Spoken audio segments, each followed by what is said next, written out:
Morning, everyone, and welcome to Kids Plus Live. I am your co host, Chad Herman, along with.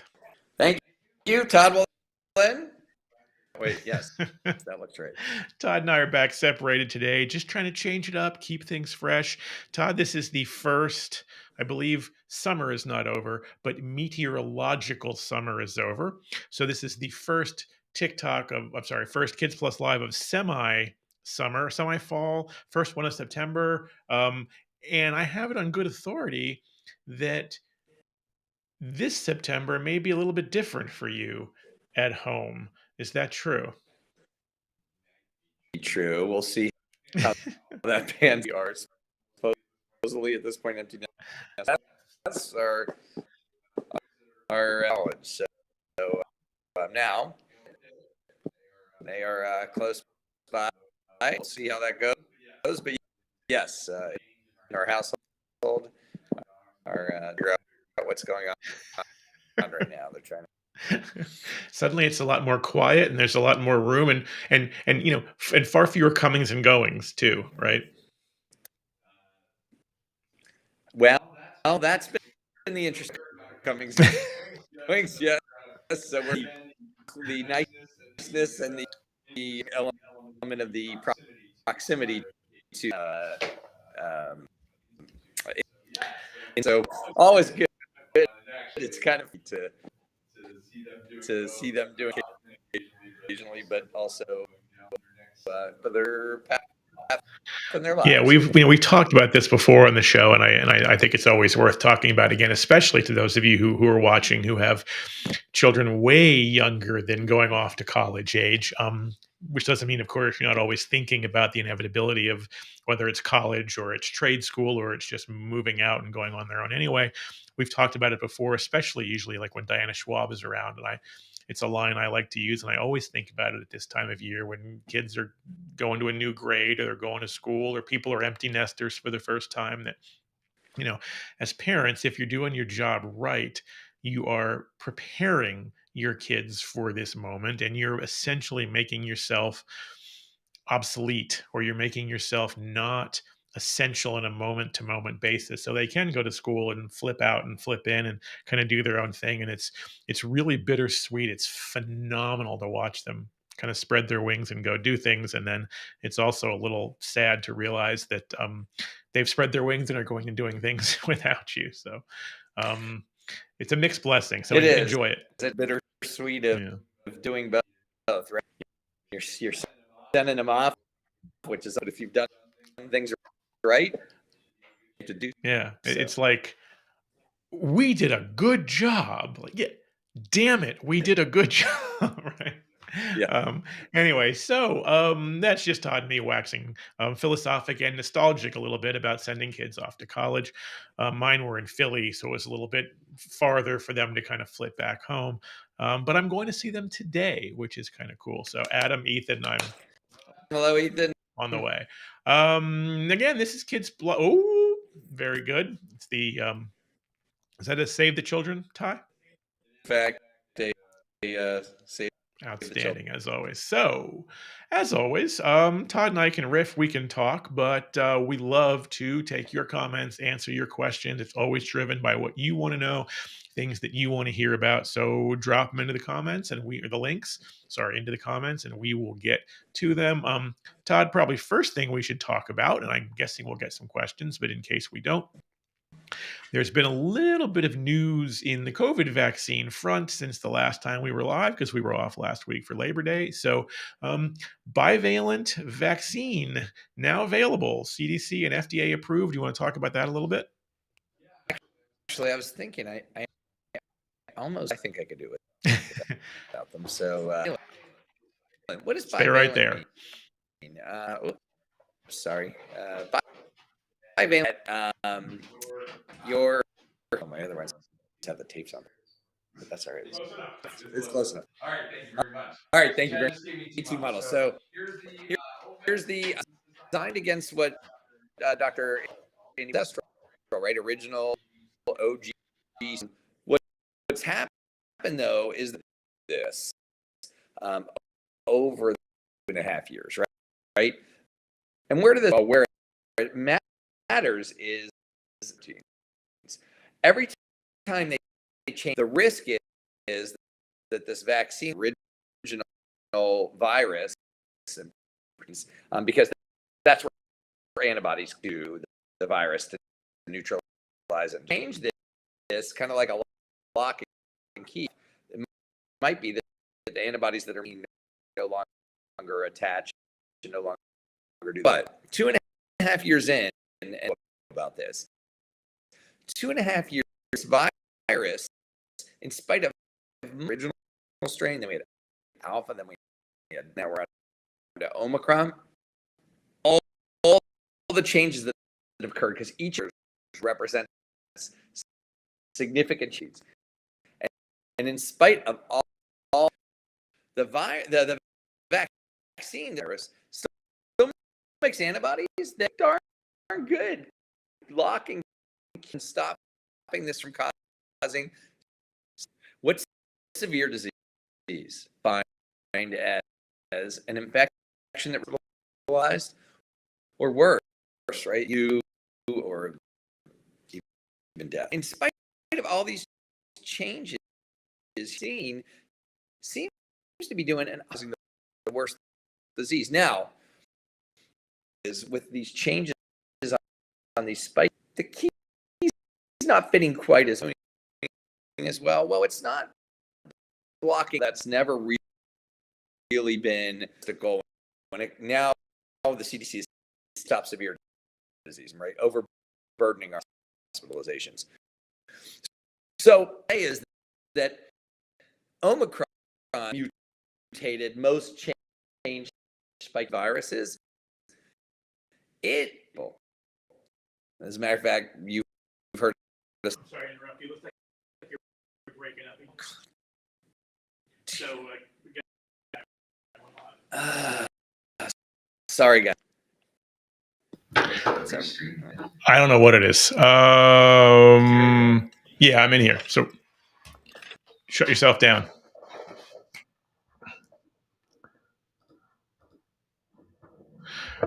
All right, technical difficulties again. Again, something that seems to be completely beyond our control. There's something with the way our streaming software is running through Facebook, particularly with Todd's microphone. So this solved the problem last time. Let us know if it's solving the problem this time, where we're just going to go on one camera and do it right here live. All right, we're going to go real quick. Bivalent vaccine. So this vaccine, the original vaccine, was designed against the original COVID virus. Basically, when you're given this vaccine, it causes your body to create antibodies. Antibodies are targeted to latch on to these spiky proteins, and when they do, it basically will block the virus from doing bad things. Now, when it's working awesomely well in infections, it can block this from even causing infection. So as soon as this goes into your body's geared up, makes antibodies, coats this all, and it basically stops the virus from even causing a significant infection. In this case, this virus has undergone so many changes that you'd say, wow, is this originally designed vaccine really blocking much? And the answer is, heck yeah. It is stopping the virus from doing the worst stuff, which is called severe disease. Severe disease is defined as hospitalization or worse. What it's not doing as well is not blocking like just general infections. Chad's giving you an example of an infection. We've talked a lot about people who are fully vaccinated and boosted who can still get infected, but don't end up in the hospital. Mission accomplished. That's still exactly what we would expect the vaccine to do. But as this becomes more and more different, this Omicron from the original virus, as we said, if the vaccine's causing stopping less and less just general infections, the thought was, would a bivalent, meaning take some code off of the original and take some code off of the newer Omicron. And so a valent means it's the number of strains of the same organism that you are trying to stop disease from. So in this case, we'll now have a bivalent. It'll have some of the OG and some of Omicron code to create two different kind of antibodies that are really going to give you a broader spectrum of protection. If you think about it, this notion of valent and vaccines is not new. The old flu vaccine that we had 5 years, 6 years ago, was a trivalent 3-strain.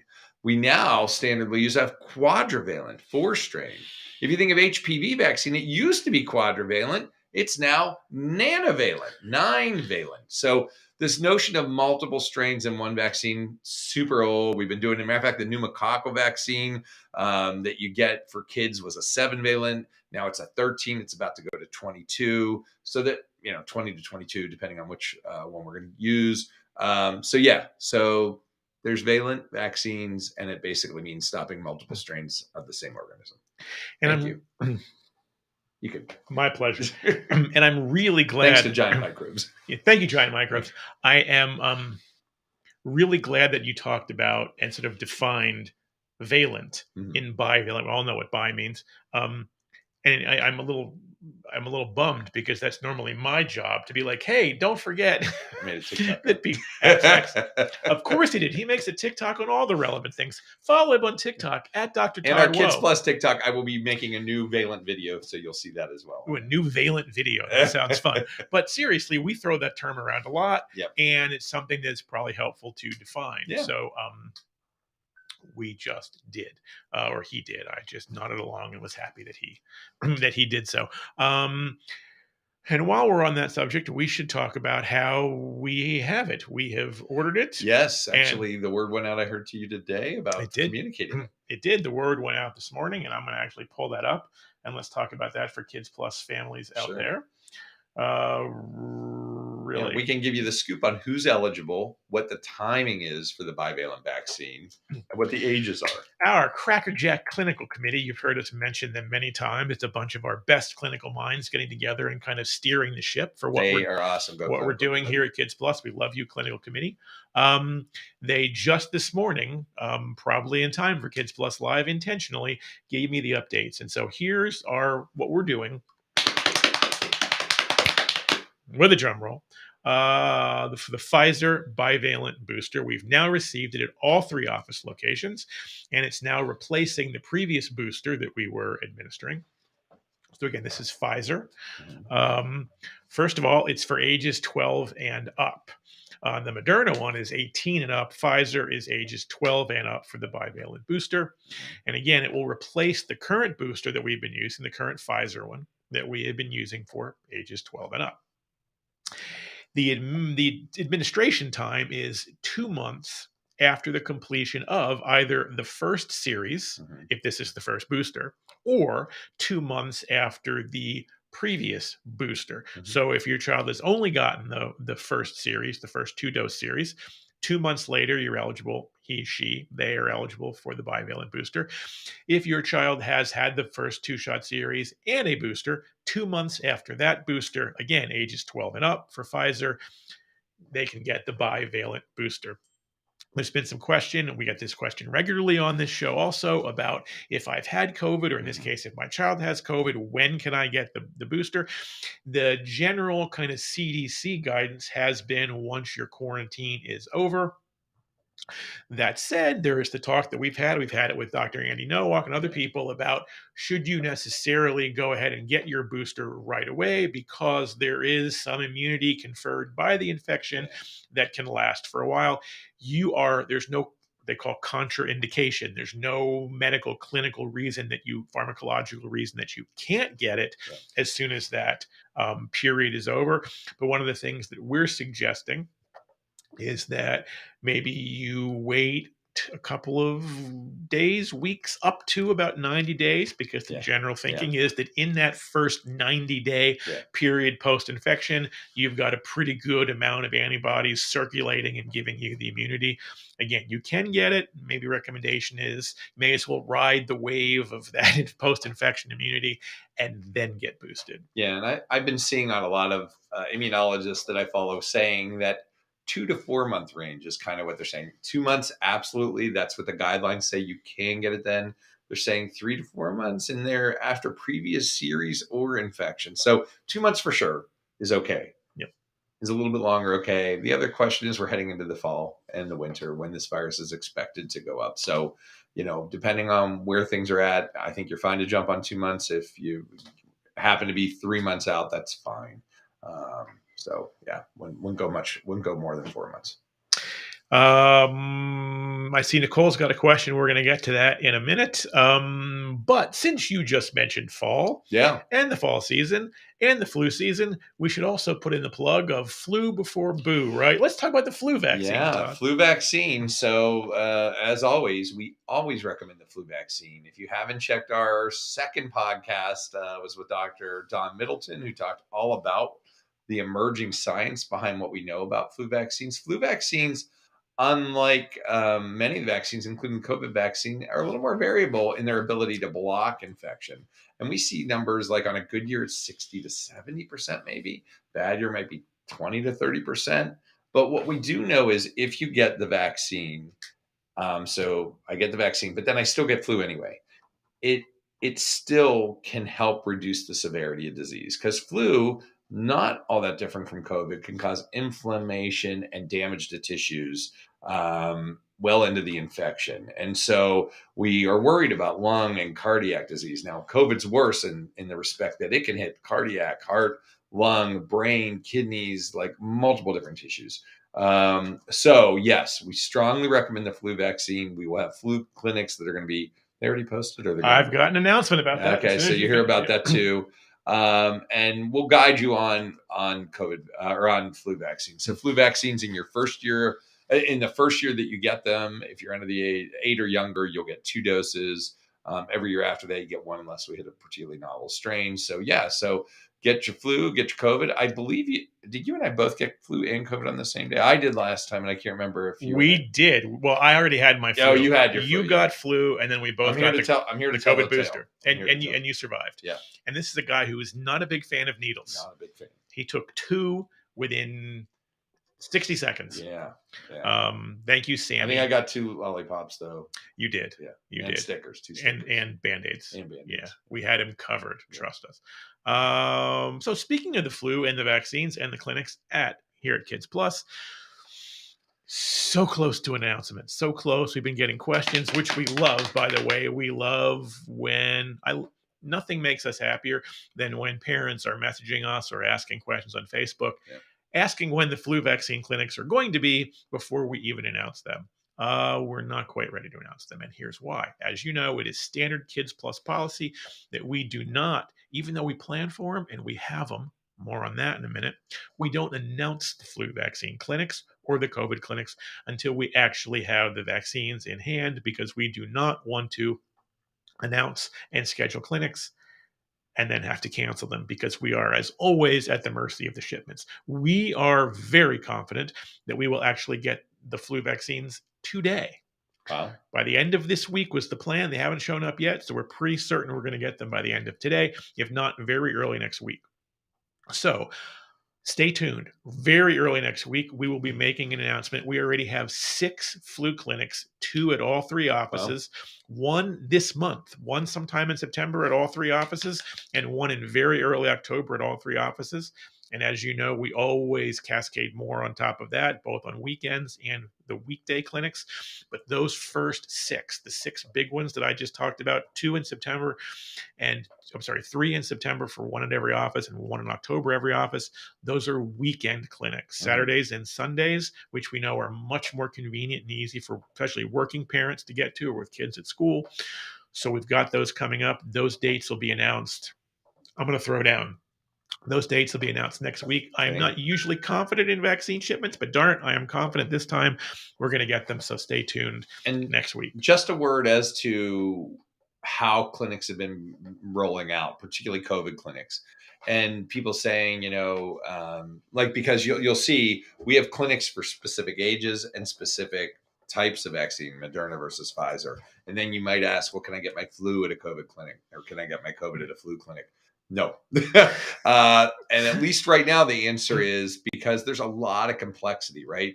There are different types of vaccine given at different ages because they're different doses. And then the brands, right? Some people were following one regimen with Moderna, some are following another with Pfizer.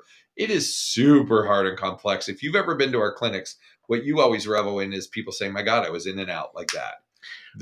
We've had parents compare us to the Chick-fil-A drive-through. That's when you know you're giving quick service. But you can't get a shake with your vaccine. Sad. Or waffle fries. But doesn't mean we can't work on that too. But the point is that we reduce variability by making sure that this clinic is going to be designed around this type of vaccine for this age. So please understand that you're like, well, why can't I get it at any clinic? It's because we want safety first, right? Yep. Safety first. We always want to make sure we're safe, then make sure we're efficient and effective. That's why people revel and call and say, man, that was like awesome. Like literally went in. I just saw somebody post on that the other day on one of our reviews. Yep. How efficient and in and out. Like, why can't everything be like this? Well, we do a lot of work and a lot of planning. Again, hats off again to clinical committee and Joyce and the whole team of the back office of how well, and front office, because they're scheduling, getting people in. That is a ton of work, but it's super purposeful in making sure safety first, then efficiency and effectiveness. Boom.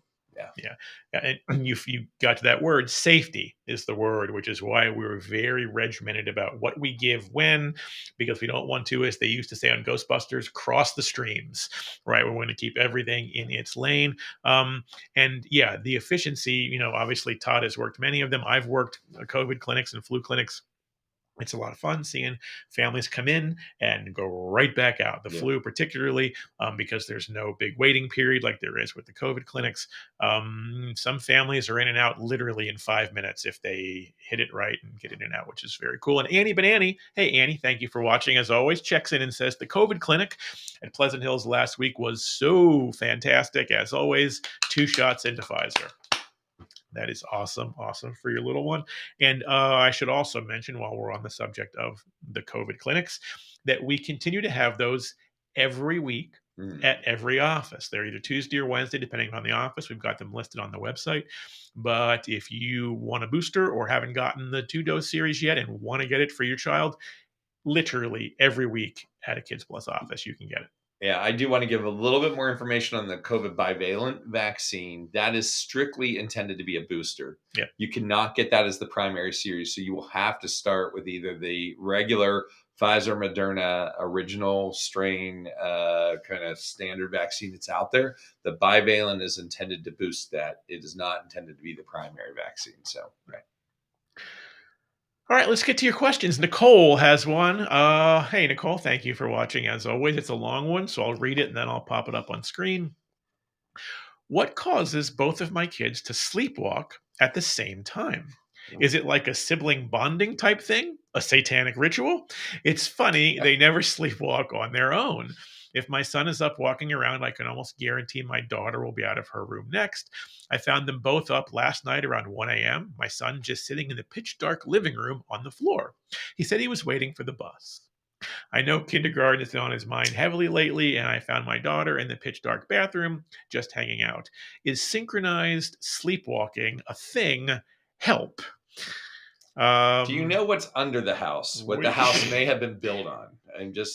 Yeah, is there a burial ground somewhere? I'm just saying, I saw, Is there a big scary tree outside your son's window? Is there a clown in the room, Nicole? If anybody knows the movie, we're a couple this of is his guys, genre. This is not my genre. If anybody knows the movie I'm referring to, Dr. Andy Nowak and he may go deep into those, but they're here. That's all I will say.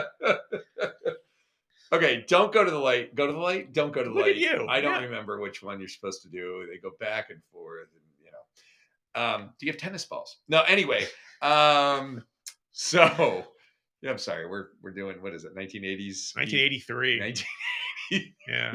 You can tell the movie posters back here. He's a little bit of he and Dr. Nowak are a little bit of movie aficionados.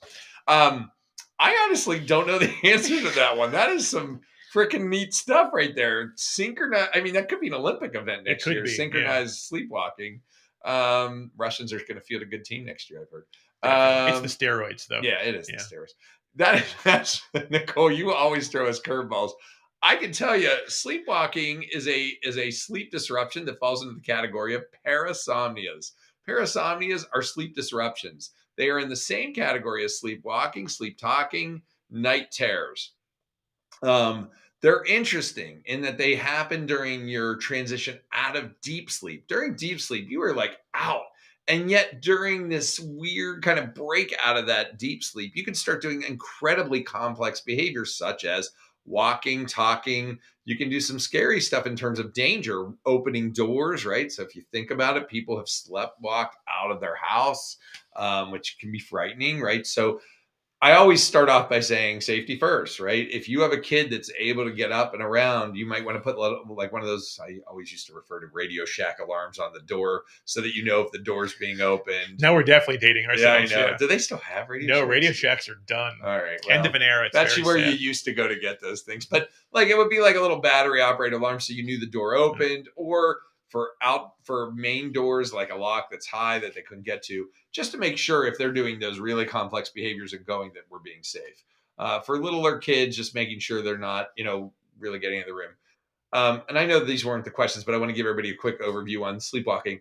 It freaks people out, right? You see this kid walking along or adult and they're doing complex things, but they're not really awake and they're not really making sense. And so our instinct as the conscious person that's fully awake is to wake them up so that they start acting normal. And there's not really any benefit to doing that. The main thing is to steer them back quietly and get them back into the room and into their bed. As to why it's synchronized, man, that is a neat thing that I have no idea. I mean, that is like some serious next level sleep stuff. So Nicole, as always, namaste. I don't know what to do with that. But yeah, that's sleepwalking. It's genetic. So we typically say that if a kid has it, there's a good chance somebody in the family has sleepwalking, sleep talking, night terrors. Is there a percentage of the population that tends to do it? I used to say, so nighttime, so bedwetting is something that's, I don't know necessarily falls under parasomnias, but that's the one that also has strong parental impact. And that's the one that's 40% for one parent and 80%, I think, for two parents. Wow. I don't know the percentage for sleepwalking. It's up there. It's up there because it's passed on genetically, but I don't know. Yeah. But man, synchronized sleepwalking, Nicole Patel just always throwing down something that I don't know that though I love the description, the satanic ritual, the bonding. I think it may be time to call a medium. Yeah. Preferably a short one with Southern glasses. Accent. Yes, Southern accent. Yes. Poltergeist is the movie to which we're referring. If anybody out there is as old as us, we're sorry if you are. 83. Yes. Yeah, I saw it an opening weekend. And this is a trend for me when I was a younger kid with a horror movie. I saw it on opening weekend, and then I made my dad take me to see it again the next day. Did you see it yourself the first time? I saw it with friends. Yeah. How old were you? 14. Rated R? No, it was PG. Really? PG 13. Scary.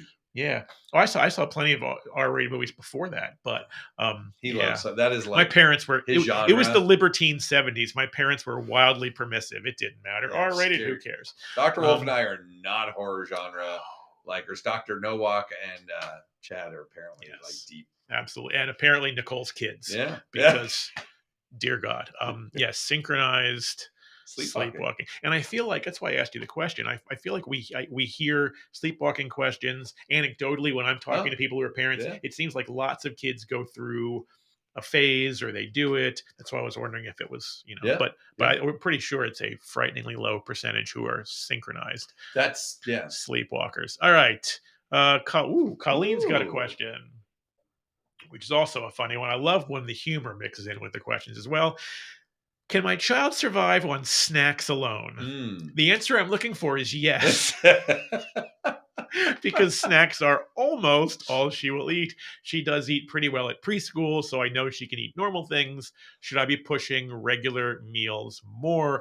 Annie Banana just chimed in to say, I hope she can survive on hot dogs, chips, and chocolate. So snacks alone, is that possible? Colleen wants a yes. Todd, what do you have for her? All right, I'll give you the yes.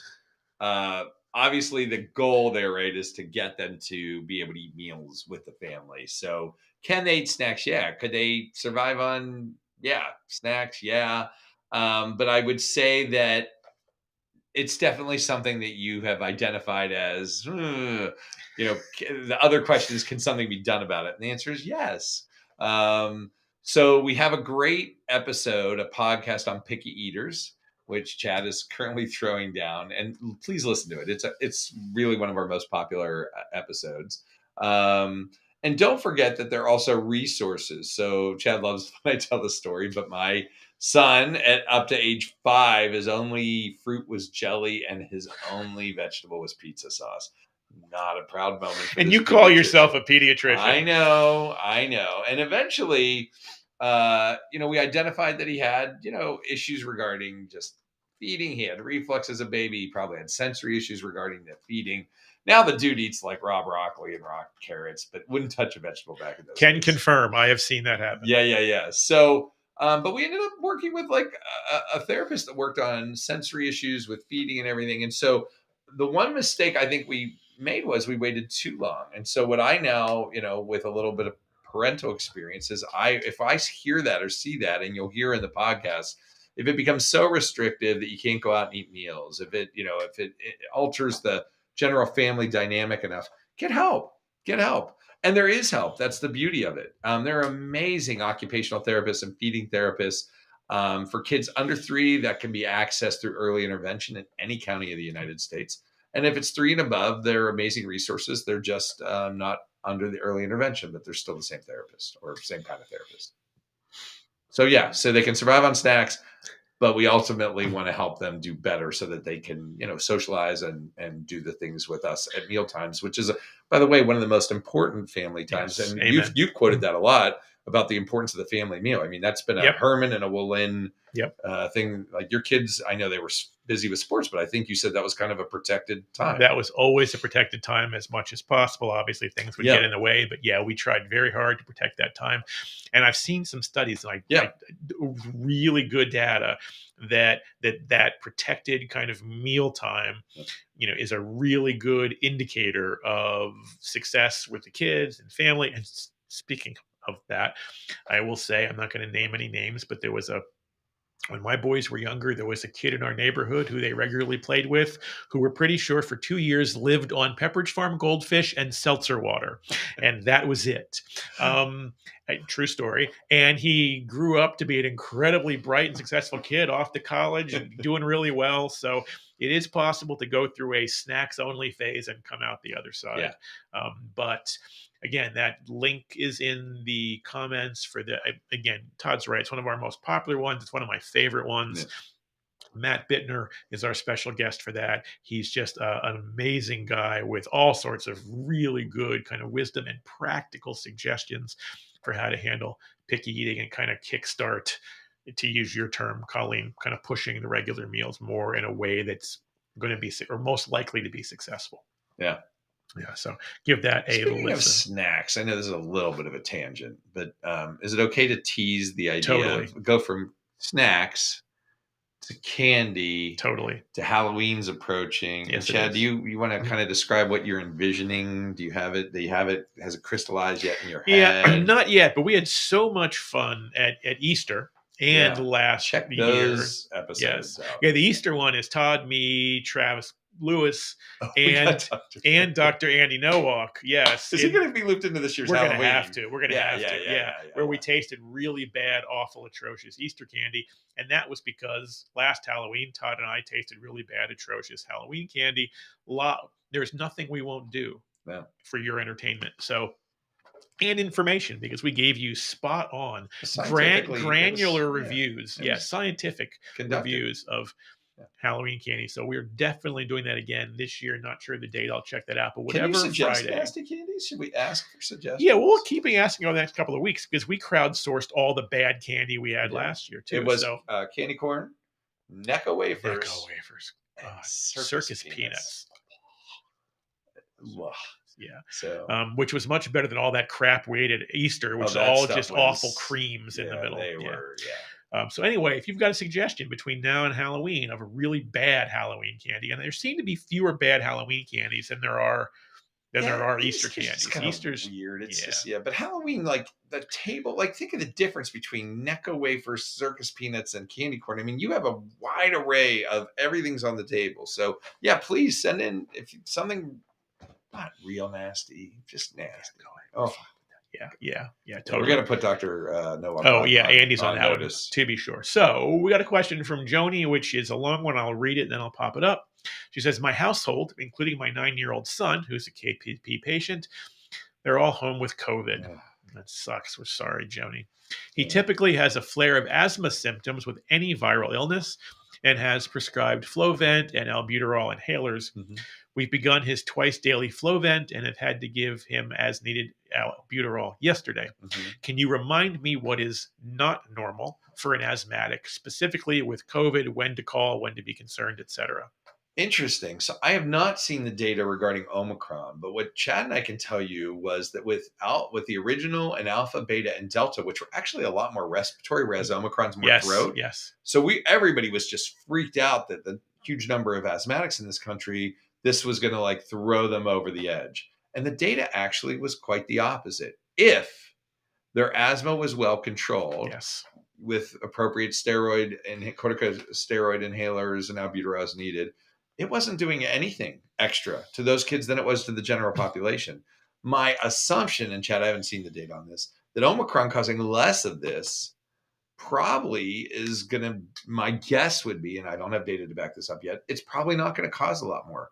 That being said, any infection can exacerbate pre-existing conditions. So if you're seeing that you're needing to go up a little bit on the albuterol, you would treat this like any other infection. What's abnormal? I mean, abnormal is obviously increased work of breathing, coughing that's disrupting sleep, inability to just do your regular activities, whether that's running and exertion, keeping up with the other kids playing, or even just lighter exertion in the home.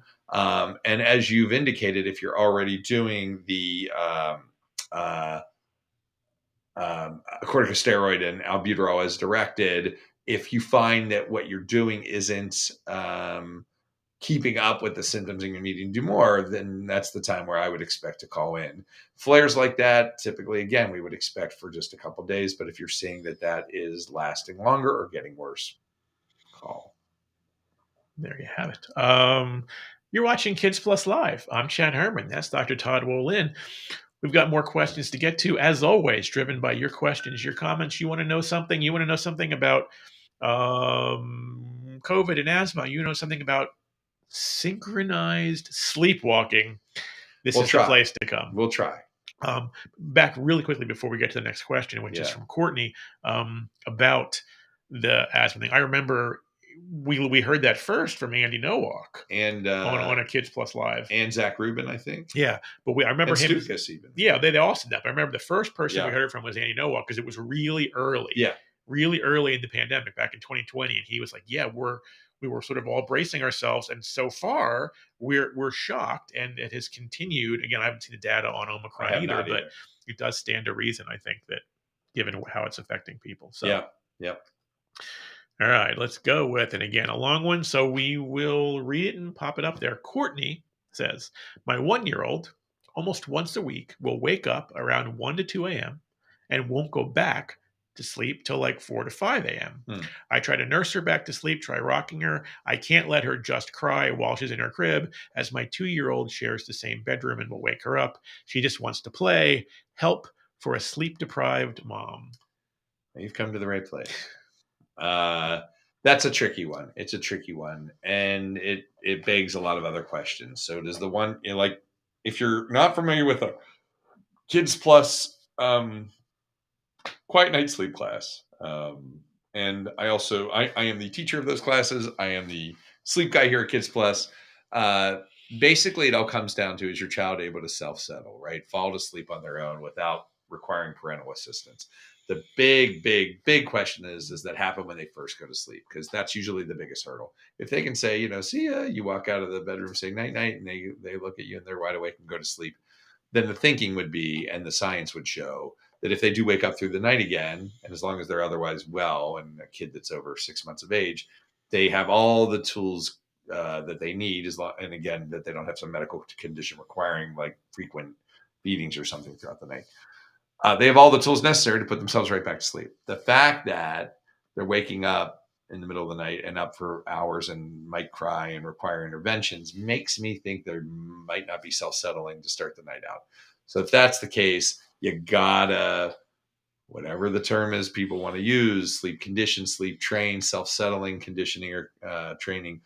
Because once they nail that, then when they wake up in the middle of the night, they know how to go to sleep.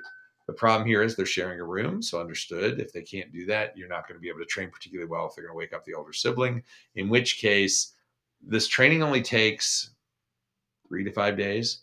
And during that time, if they haven't nailed it, we usually move the older sibling out of that room or do the training in another room. And then you reunite them once everybody's learning how to sleep through the night well on their own. And a quick note, nobody sleeps through the night. We all wake up multiple times per night. So if I put electrodes all over your head and I measure your wakefulness and your sleep brainwave activity, all of us wake up about every hour and a half or so. Kids may be a little more frequent. We'll go up into wakefulness, but you won't even remember it. You'll roll over. You'll look at the clock. You'll pull your sheets up. You'll flip your pillow. Those are actually brainwave activity. A lot of those will be associated with full wakefulness, but you're so kind of in your sleepy mode that you'll just slip right back down into sleep. Whereas kids, if particularly those that don't know how to settle themselves back to sleep, will go into wakefulness and be like, bah! Until somebody comes in and does something about it, because that's what they've learned. They like that to happen. So my joke is, the kid that learns, like when they go, bah!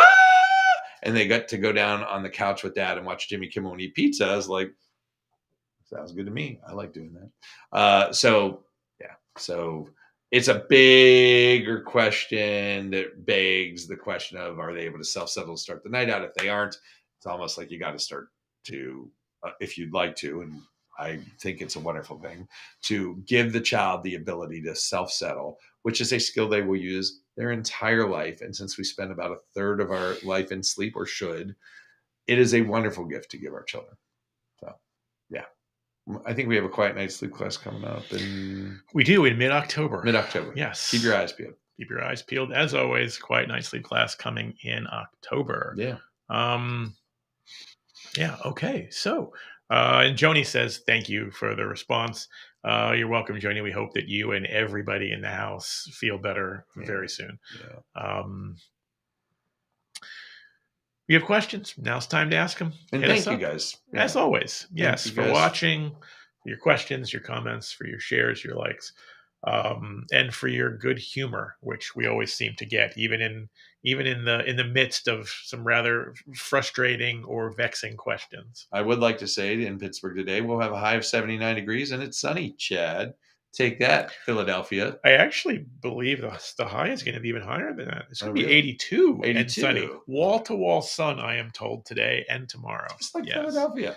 Yes. Well, actually, it is just like Philadelphia, because it's going to be wall-to-wall sun and 84 in Philadelphia today. So much so that I've got plans to eat outside. Give us the restaurant. Which one are you going to? Bing Bing. Bing. Yes, Bing Bing. Have you been to Bing Bing? Oh, I've been to Bing Bing before. It's amazing. And I'll tell you what, I'm going to say this right now. All right. And this is serious, because if you've ever been, it's like going to Maryland. Everything is a crab cake. You go to Baltimore, everything's a crab cake. You go to Philly, everything's a cheesesteak, including very highly elevated restaurants. There are cheesesteak empanadas. There are truffle cheesesteaks. There's all kinds of wild stuff. At Bing Bing, which is a dim sum restaurant on Passyunk Avenue, they may have the best cheesesteak in the city. What? They might. It's a cheesesteak bao. Get out of here. It's a Philly cheesesteak bao. Yeah, just this perfect little dough ball, scrumptious, melt in your mouth with perfectly made steak and cheese inside. It may be. How long have you been hanging on to this? 9 months, maybe a year, because they're fairly new. About this. Oh yeah. And in fact, my future daughter-in-law, Stephanie, works there now part-time, in addition to finishing her grad degree and doing other things too, in freelance editing, all kinds of cool stuff. But rumor has it that she's working in front of the house tonight, so we already have a really cool outdoor table set up. And I just told Stephanie to make sure that they have like a dozen cheesesteak bao set aside just for me. Okay, that might be maybe a slightly high number, but yes. I will say, for 4 years now, Dr. Wolf and myself have been planning a expedition to Philadelphia with Chad. The pandemic happened to into it, but we will be. It will combine cheesesteaks and milkshakes, I believe, would be two of the and donuts and donuts. Yes, and we will be reporting on that. So I'm going to make the bold prediction: it will happen before the end of 2023. There you go. That is a bold prediction. Yeah. I'm down. Yeah. Sightseeing and sight eating or eat seeing. Anyway, looks like Colleen has just thrown down. Wait a minute. Wait a Uh-oh. minute. Wait a minute. Wait a minute. Uh-oh. It looks like Halloween lollipop mummies. That sounds absolutely Halloween tattoo lolly. Good God, what are you doing to us, Colleen? Oh my All God. right. Are those edible? Helpful with a link, 8-ounce pack of one. They're on sticks, so I guess they're Anything on a stick? Halloween tattoo lollipop, skulls, mummies, and ghosts, suckers candy. I don't understand the tattoo. Great because it looks like a tattoo. Do you tattoo Goodie it on bag while you fillers, individually wrapped. It says, I don't know. Lollipop features package to last. See, that's what you want to hear in your food, right? If there's an impending nuclear war, that's great. But otherwise, package to last. In other words, there is nothing natural or biodegradable at all in this product. This will last for millennia, and you can still roaches and these will be the things to survive. Exactly. They do look like tattoos. It almost makes me think like you lick it, you put it on your skin, it tattoos, and you keep eating it. Well, the classic. You show the picture. I will. Only as it's a delicious, lickable hard candy. That's probably why. All right, people, here we go. It's scary. It does a tattoo on your tongue, Colleen says. It does. That is scary. Those are scary, scary looking. Does that qualify as a candy? Can we disqualify it?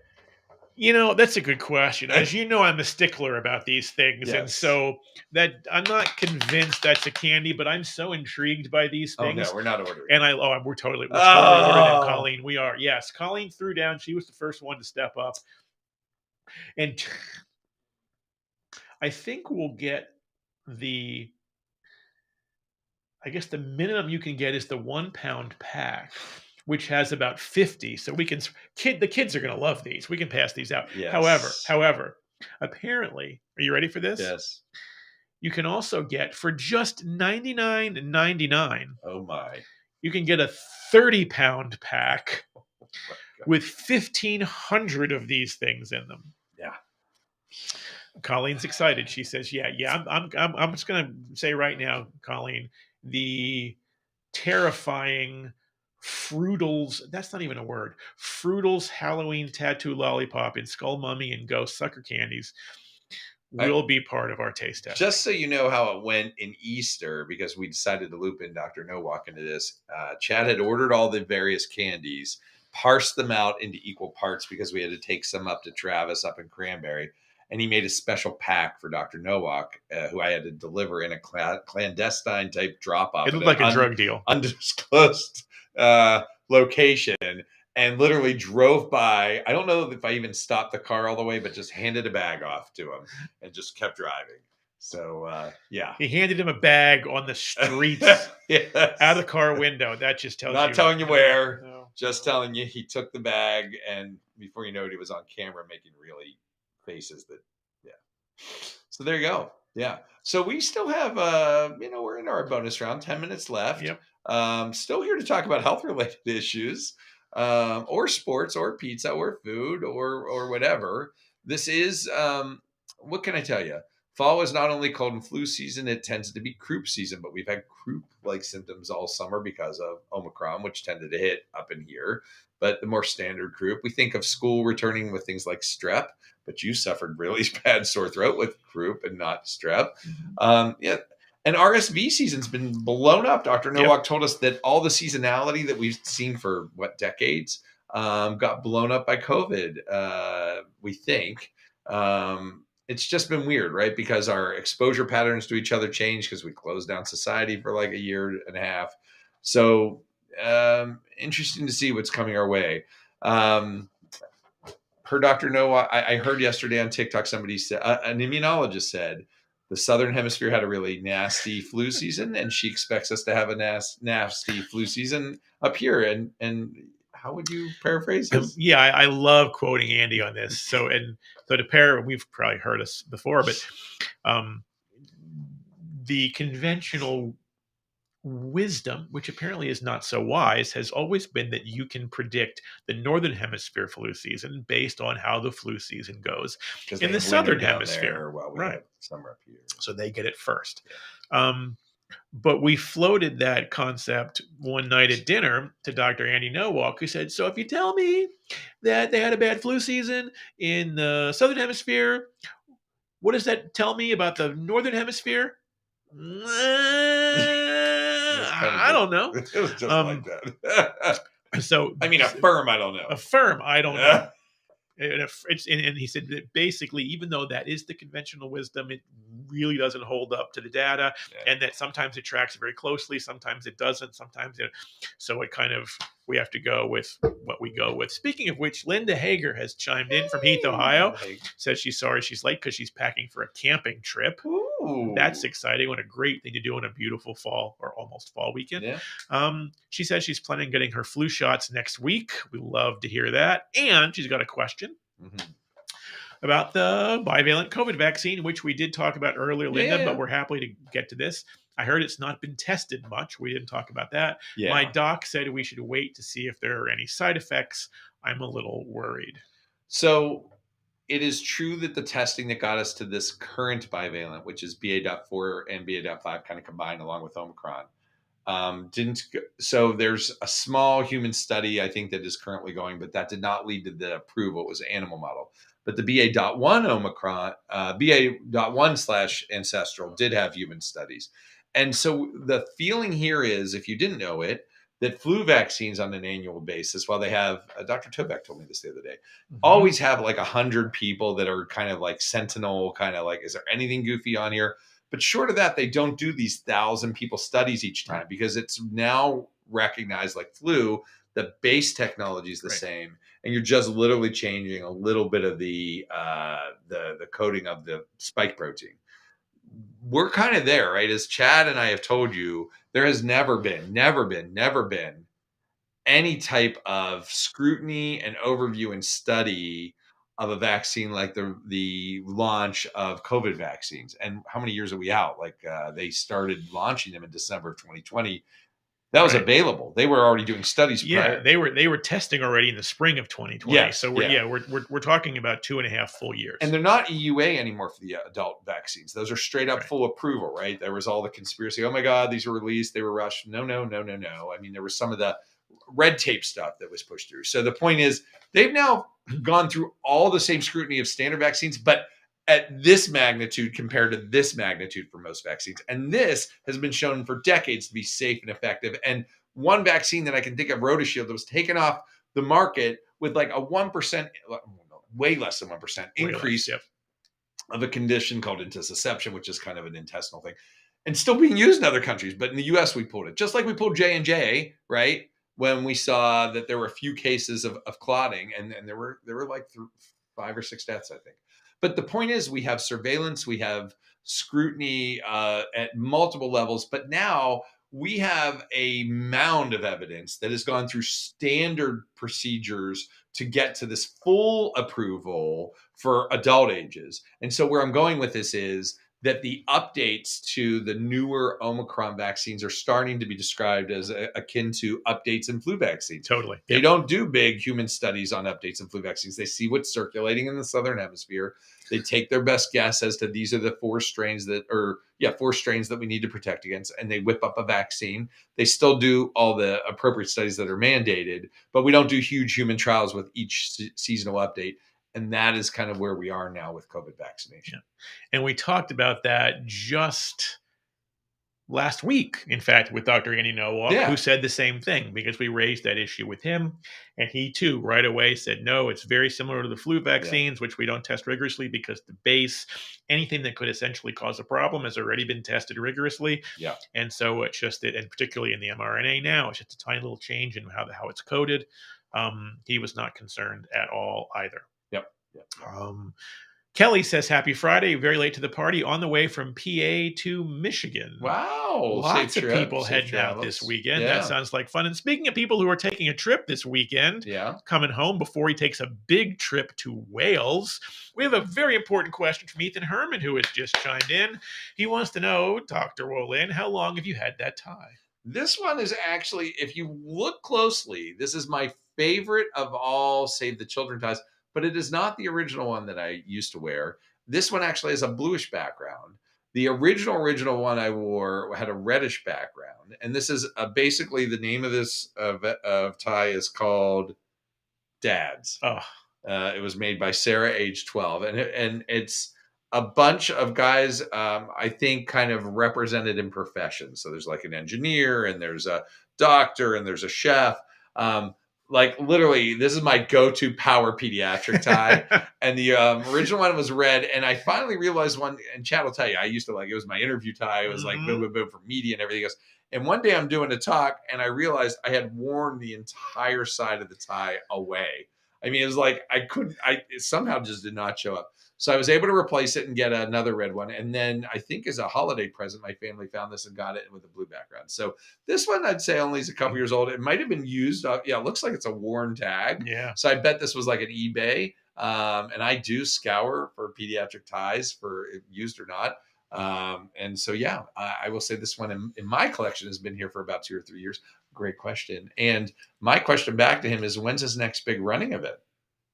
His next big running event is going to be in Wales at this point. Right. That's right, because somebody's going abroad Wednesday night. Gosh, that's Wednesday. And Ethan, I don't know if you were watching, we were discussing earlier, but we were discussing where we're going to dinner, and I threw down and said that the cheesesteak bao might be the best cheesesteak in Philly. Anyway, we'll see what your opinion is on that later. But thank you for checking in. As always, you can tell, I guess his semester abroad hasn't begun yet, and he has to agree. Look at that. Yeah. His semester abroad hasn't begun yet, and his co-op has now wound down, and so he's a free man to watch us again. And we thank you for that, Ethan Herman. I will see you in person in about 4.5 hours. I think that does it for us, Todd. We're up to the 11 o'clock hour. Yeah. Well, again, thank you all for your questions. Thank you for the suggestion of that really nasty looking Halloween candy that we will apparently has been added onto the docket. Thanks, Colleen. Yeah. Thank you again. We will keep it going with some new ideas, as we said, heading into the second half of this year. That was Dr. Todd. I am Chad. You have been watching Kids Plus Live, where we are taking science back one episode at a time and taking care, sacrificing our palates for your entertainment in Halloween, and taking care of children and families online the same way we do right here in these fabulous offices. We will see you next time. Have a great weekend, everybody.